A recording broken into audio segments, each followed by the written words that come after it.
राधा वल्लभ लाल की जय। शहीद हरिवंश चंद्र जो महाप्रभु की जय।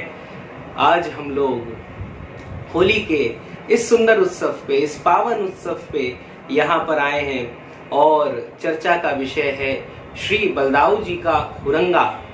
तो आज हम जाव और बठैन गांव की होली की चर्चा करेंगे। ब्रज क्षेत्र में होली तो बड़े जोर शोर से होती है, परंतु बलदाऊ जी के हुरंगे का क्या कहना। यही जाव गांव में श्री ठाकुर जी ने श्री किशोरी जी को मनाने हेतु उनके पैर पर महावर लगाया था। महावर को जावक भी कहते हैं। तो ये रचाया था, तो यहाँ से जाव गांव हो गया। और जो स्थान जहाँ पर ठाकुर जी झूला झुलाते, श्री किशोरी जी की खूब सेवा करते, जहाँ पर बंसी की धुन सुनकर गोपियां एकत्रित हो जाती, वही गांव बठैन हो गया। बैठक से बठैन हो गया। यहाँ ठाकुर जी की प्रतीक्षा करने हेतु श्री बलदाऊ जी बैठे रहे, इससे ये गांव का नाम बठैन पड़ गया। होली के बाद चैत्र कृष्ण द्वितीया को जाव गांव का हुरंगा होता है और उसके अगले दिन तृतीया को बठैन गांव का हुरंगा होता है। अब हुरंगा क्या होता है तो इसको भी हम समझते हैं। आइए चलें ब्रजभूमि में। बढ़िया होली उत्सव चल रहा है, सब आनंद से हैं, सब लोग होली खेल रहे हैं। कोई कोई रंग लगा रहा हो, कोई किसी को रंग लगा रहा है, सब एक दूसरे को रंग लगा रहे हैं। बड़े आनंद से होली बड़े जोर और शोर से मन रही है। अब सब एक दूसरे को रंग लगा रहे हैं और फाल्गुन में उन्मुक्त हो गए, फाग में बड़े मस्त हो गए। और श्री बलदाऊ जी ने किशोरी जी को कह दियो, अरे भाभी होली खेलोगी का? अब बताओ। दाऊ जी ने भाभी कह दी। दाऊ जी तो भैया बड़े भैया हैं और भाभी का संबोधन कर दिया। सब सोचने लग गए भाई ये क्या कह रहा है बलदाऊ। तब श्री कृष्ण आए और ठाकुर जी ने कही, अरे बलदाऊ जी ने कोई गलत बात नहीं कही है, बलदाऊ जी ने तो बड़ी सही बात कही है। कैसे सही बात कही? बोले त्रेता युग में यही बलदाऊ लखनलाल थे। लखनलाल थे, श्री लक्ष्मण जी थे और लक्ष्मण जी तो भाभी के रूप में ही देखते थे, तो इसीलिए ये तो बालक के रूप में आपसे होली खेलना चाहते। अब सबकी मंशा तो शांत हो गई, परंतु किशोरी जी के मन में लालसा उठी कि दाऊ जी की इच्छा पूरी करनी चाहिए। अब यहाँ पर किशोरी जी और बलदाऊ जी ने बड़ी अद्भुत होली की लीला करी, बड़ी अनूठी लीला हुई है। यही राधिका जी और बलदाऊ जी की होली को ही जाव और बठैन का हुरंगा कहते हैं। बलदाऊ जी का हुरंगा कहा जाता है। जाव का संबंध श्री राधा रानी जी से है, बठैन का संबंध श्री बलराम जी से है। जैसे बरसाना में नंदगांव के हुरियार, नंदगांव के छोरा आवे, नंदगांव के लड़का आवे, उनको हुरियार कहते हैं, होली खेलने आते हैं। उसी प्रकार जाव में बठैन के हुरियार होली खेलने आते हैं। और जब जाव गांव में बठैन गांव के छोरा हुरियार आवे तो क्या होता है महाराज, तो वहां की ब्रज गोपिकाएं महिलाएं उन्हें दर्पण से देखती हैं, क्योंकि ऐसे ही किशोरी जी ने बलदाऊ जी से होली खेली।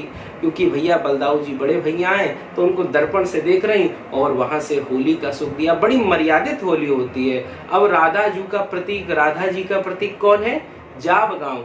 और गोपियों का प्रतीक कौन है? गोपियां जो है जाव गांव की, वही राधा जी का प्रतीक है। और बलदाऊ जी बठैन गांव के ग्वालों जो होते हैं, बठैन गांव के लड़का है, वो बलदाऊ जी को प्रतीक माने जावे। अब आगे चलते चलते होली समारोह में एक मैदान में सवारी पहुंचती है सारे छोरन की। अब वो एक गोलो सो बना ले में, बीच में एक छोरा को झंडा दे दे में, वो बलदाऊ जी बन जाता है। अब ग्वालिने वो झंडा चुरावे को प्रयास करे हैं और आसपास में जो छोरा होते हैं वो क्या कर लेते हैं, वो कटीली झाड़ियां लेकर खड़े हो जाते हैं, घेर लेते हैं बलदाऊ जी को। इसका क्या भाव आता है? इसका भाव ये आता है कि बलदाऊ जी झाड़ियों में छिप रहे हैं, कहीं उन्हें गोपियां ढूंढ ना लें, क्योंकि गोपियों की जीत हो गई तो फिर गोपियों का उत्सव होगा, गोपियों की जय जयकार होगी, बलदाऊ जी बेचारे रह जाएंगे। तो बलदाऊ जी के सखा बलदाऊ जी को जिताना चाहते हैं और भाव यही है कि लता में बलदाऊ जी छिप गए हैं। जाव गांव की ग्वालिने बठैन गांव के ग्वालों पर लाठियां भी बरसा देती हैं महाराज। हल्की हल्की छड़ियां जो होती हैं खूब जोर से। अगर कभी आप स्कूल कॉलेज में गए, मास्टर साहब आए, हरी हरी डंडियां पड़ जाए तो बात ही क्या है, ऐसी हरी हरी डंडियां पड़ जाती हैं। बलराम जी के सखाओं का यह प्रयास होता है कि गोपिकाओं को बलदाऊ जी गोपिकाएं बलदाऊ जी को ना पकड़ पाए, क्योंकि गोपिकाओं ने पकड़ लिया तो श्री गोपिकाएं जीत जाएंगी और बलदाऊ जी से फगुआ मांगेंगी। और यदि हुरंगे में कभी कोई लठ लग भी जाए तो कोई बुरो ना माने, कभी कोई छड़ी लग जाए तो कोई बुरो ना माने।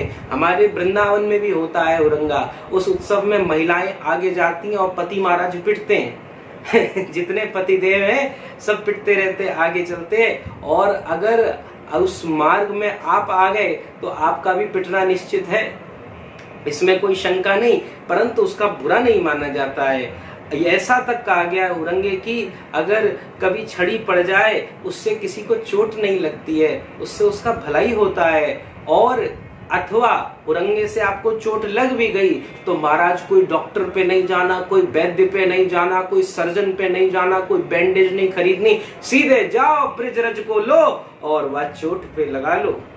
ब्रिज की इस होली को देखने के लिए महाराज विदेश से आते हैं, बलदाऊ जी को हुरंगा है। ब्रिज में तो ये व्यवस्था है, कोई बाहर से आया वहां होटल वोटल नहीं जाना, गांव की व्यवस्था है, गांव में आओ चकाचक भोजन पाओ। इस प्रकार की सुंदर हुरंगे की यह व्यवस्था होती है और आज भी यही परंपरा चलती है। आप आए तो होली उत्सव के बाद जब रंग की होली होती है उसके अगले दिन यह हुरंगा होता है और ऐसे मारती हैं महाराज ब्रिज की ग्वाली ने, ऐसे मारती हैं, कौन बूढ़ो कौन जवान, कौन ससुर कौन जेठ कोई ना देखे। ब्रिज की स्त्रियां तो ऐसो बजावे कि सब के सब मजा आनंद हो जाता है। और वैसे भी महाराज ब्रिज में तो स्वामी को राज है। चापत चरण मोहन लाल, पलंग पौनी कवरी राधे, सुंदरी ब्रिजबाल, कबहू कर गही नयन लावत, कबहू छुबावत भाल, नंददास प्रभु छवि निहारत, प्रीति के प्रीति पाल, चापत चरण मोहन लाल। श्री कृष्ण वृंदावन में श्री किशोरी जी के चरणों को दबा रहे हैं। ब्रिज की प्यारी नित्य किशोरी श्री राधा जी अपने कक्ष में विराजमान हैं। कभी कभी वह उन चरणों में अपने नयन लगा देते हैं, अपने माथे से छुआ लेते हैं। रसिक कवि श्री नंददास कहते हैं, मैं इस प्रभु की छवि को देखकर ये कह सकता हूँ, प्रीति के प्रेम के रक्षक श्यामा श्याम ही है, पालक श्यामा श्याम ही, प्रेम का स्वरूप श्यामा श्याम ही है। ऐसे और वैसे हरिराम व्यास जी क्या कहते हैं, वृंदावन के राजा दो श्याम राधिका रानी। वृंदावन के दो राजा हैं, श्यामा श्याम, और उनकी कृपा से ही ये होली का रस होता है। ऐसी दिव्य हुरंगा लीला होती है। और बलदाऊ जी के मंदिर की जो हुरंगा उत्सव होता है उसके बारे में हम अगली वीडियो के माध्यम से चर्चा करेंगे। जय जय श्री राधे।